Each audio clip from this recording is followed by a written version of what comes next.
KEYC News Now to Go is sponsored by River's Edge Hospital and Clinic, people caring for people.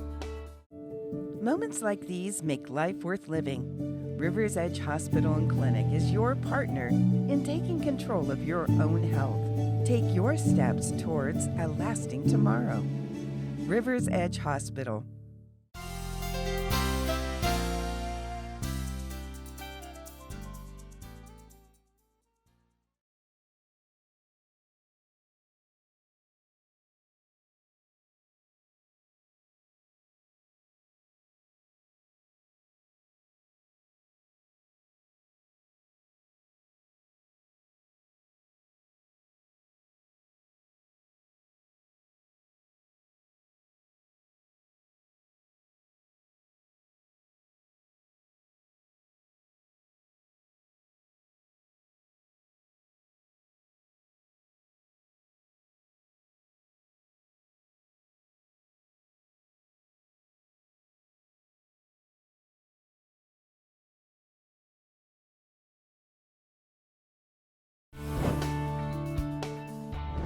KEYC News Now to Go is sponsored by River's Edge Hospital and Clinic, people caring for people. Moments like these make life worth living. River's Edge Hospital and Clinic is your partner in taking control of your own health. Take your steps towards a lasting tomorrow. River's Edge Hospital.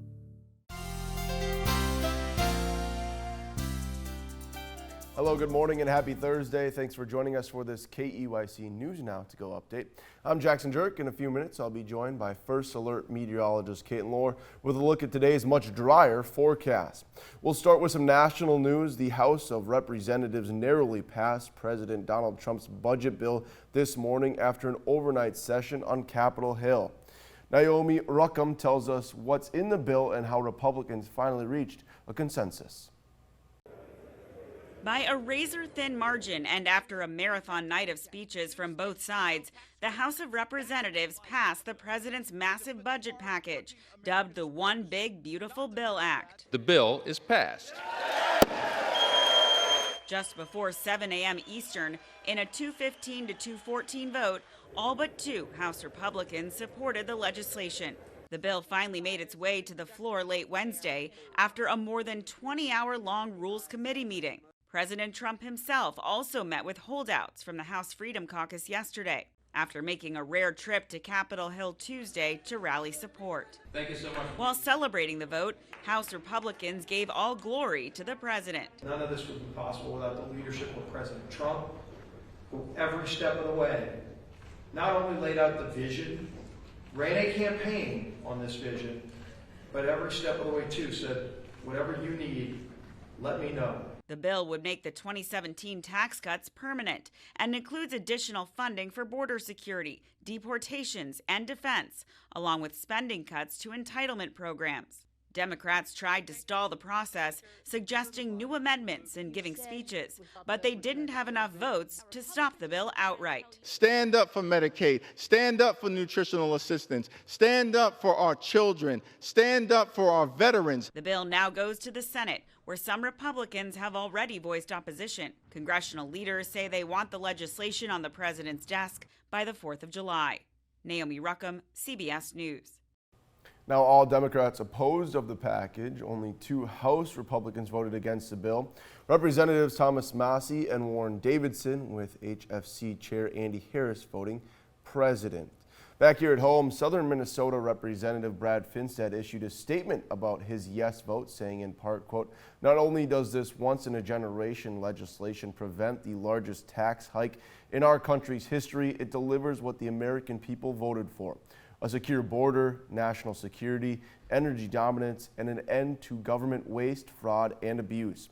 For far too long, Washington has disrespected the hard-earned dollars of American taxpayers. This budget resolution secures a historic $1.6 trillion in savings and quite simply puts America and Americans first, which is why I was proud to cast a yes vote on this legislation." A woman who was seriously injured in a fire in Sleepy Eye has died. Authorities say 29-year-old Katie Rabin has died as a result of the injuries she sustained in the fire. Rabin and her 3-year-old son were airlifted to the Twin Cities and had been listed in critical condition. 4 others were treated and released from the Sleepy Eye Medical Center. The state fire marshal says an exact cause has not yet been determined, but they've ruled out foul play. Continuing with local news, charges are filed in 2 separate escapes from the Minnesota sex offender program in St. Peter. In the first case, Bo Jacob Edward Zimmer is charged with felony escape from custody. Court documents say Zimmer escaped the facility on May 9th. Security footage shows Zimmer had cut off his ankle monitor using a kitchen knife and fled the facility on a bicycle. Police caught up with him a few hours later after reports of a suspicious man 4 miles west of St. Peter. He was arrested with the kitchen knife still in his pocket. Just 7 days later, authorities say Stephen Lauren Edwards escaped the facility sometime on the evening of May 16th. Police say Edwards had placed a dummy in his bed wearing his ankle monitor from a nearby laundromat. Edwards managed to get a ride to Albert Lea by falsely claiming he had been kicked out of his house. In Albert Lea, Edwards bought a car and drove all the way to Missouri. He was arrested then the next day when police tracked the car to his mother's house. He too faces charges of felonies of escape of custody. Mankato police are looking for a man accused of threatening a group of youths at a Mankato convenience store.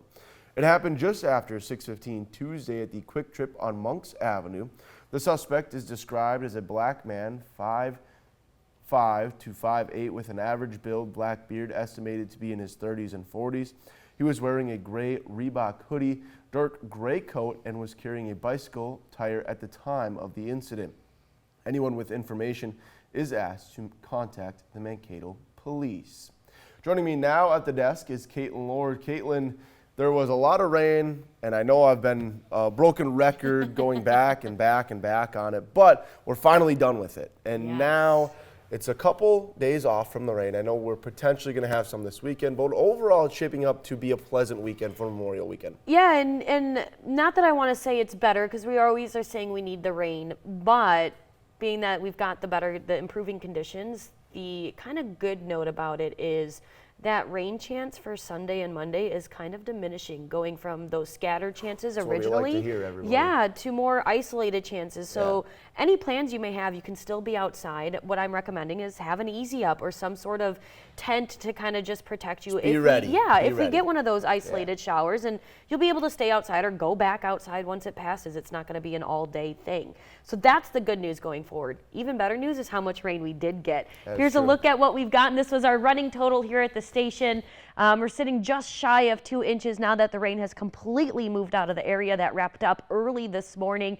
And yes, some of you I've been talking about this all morning, is how some of you have a personal rain gauge and have been asking, well, did I do something wrong? Is it in the wrong place? Because I don't have that much, or mine's reading more, or whatever the reason may be. Now, the only reason it would be wrong is if it's under some sort of covering, an umbrella, an awning, your roof, or your gutters, something like that, or maybe under or mixed in by some trees or shrubs, because anything that kind of runs off of a surface into that rain gauge is going to give you an inaccurate reading, or anything blocking that rain from getting into your rain gauge is going to give you an inaccurate reading. So you want to make sure that nothing else is funneling into that rain gauge, whether it's from a tree way up high, tree branches or something like that.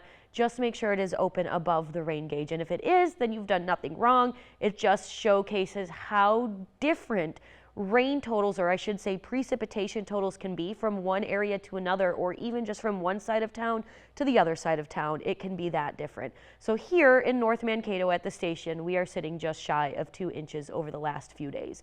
Talking about that rain, though, as you can see, very minor chances going into the weekend. Yes, we do have those isolated chances for Sunday and Monday, but again, it's not going to be an all-day thing. It's only going to be a couple of showers possible here and there. And for Sunday, it's going to be the early half of the afternoon, which means you'll have the rest of the afternoon to stay outside, especially with the wonderful temperatures we have on the way. It's been on that cooler side for the last few days, but the help of the sunshine that we're seeing now and going to continue to see through the day today is going to warm us back up into the 60s this afternoon. And the better news is there's no shoe dropping with this forecast. I am waiting for that shoe to drop, and I'm sure you guys are too, and there is none of that right now. And that's the good news. We're only going to continue to see those improvements with a high of 63 degrees today, becoming mostly sunny with light winds. Tonight, cool, clear, and quiet with a low of 43 degrees by tomorrow morning. Yes, we're still on that cooler side, but as we take a look at tomorrow, we're going to continue to notice those improvements even more with slightly warmer temperatures. We will see some cloud coverage move in late tomorrow evening, but not a whole lot with that. Maybe a stray shower or two in southwestern Minnesota, northwestern Iowa, between 6 and 8 o'clock tomorrow evening into the late night hours, but it's really only going to be that corner of the area. And as you can see, it's going to be short-lived and more isolated than scattered, if anything. That'll wrap up by Saturday morning. And then as we take a look at your extended forecast, we're going to hold on to those mid-60s through the weekend. We've talked about those isolated rain chances for Sunday and Monday, but temperatures are going to continue to warm up despite that chance of rain and those cloudy skies. We're looking at upper 60s for Memorial Day weekend. From there, it's only going to get even better. And I know there is no shoe drop. I am promising you, I'm not going to throw a curveball at you. Instead, I'm going to throw a ball of sunshine your way with 70s in the forecast going into and throughout the rest of next week. And with that sunshine, no sunscreen. Absolutely. We are past that point, everybody. We're not past that point. Jackson, Some of us are. I'll let you believe whatever helps you sleep at night. Don't listen to him. Listen to your meteorologist. You still need that sunscreen. You probably don't have to apply it as often. This weekend, this weekend, you probably don't need it. Big myth. Even cloudy skies, you can get sunburned with high UV index values. I learned something. This is a long time ago, like 8th or 9th grade science class, that you can get a sunburn while ice fishing. And I know this is summer, but the sun reflects off the ice, comes back, bounces in your face, and you can get burnt like that. Also, why you get more burnt or tan if you're spending time at a pool or a lake is because the water reflects, comes back, hits you twice. That's a fun word called albedo. I didn't know that. So thank you for teaching me something, and thanks for watching this KEYC News Now to Go update. Stay with KEYC News Now for the latest local news, weather, and sports on our website. Enjoy the wonderful weekend we have coming up and download the free KEYC News and Weather apps for the latest headlines and forecast.